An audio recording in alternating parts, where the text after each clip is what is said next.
எவரையும் மேன்மைப்படுத்தவும் பலப்படுத்தவும் உம்முடைய கரத்தினால் ஆகும்.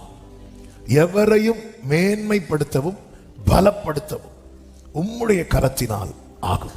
பொதுவாகவே யாருக்கு பலன் தேவை தெரியுமா? யாருக்கு பலன் தேவை?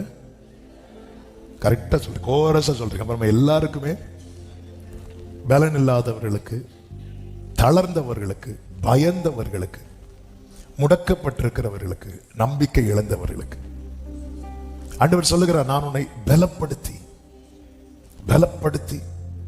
உனக்கு சகாயம் பண்ண. ஆண்டவர் செய்கிற உதவியில எல்லா உதவியும் நமக்கு தேவை. அதுல ரொம்ப முக்கியமான உதவி என்ன தெரியுமா? பலப்படுத்துறது.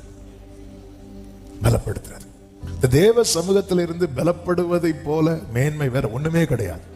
வேதம் என்ன சொல்லுகிறது? கர்த்தருக்கு காத்திருக்கிறவர்கள் புது பலனை அடைந்து, புது பலன். ஏன்னா அது கர்த்தர் கொடுக்கிற பலன். அவர்கள் கர்த்தர் அந்த பலத்தினால என்னெல்லாம் பண்ண முடியுமா?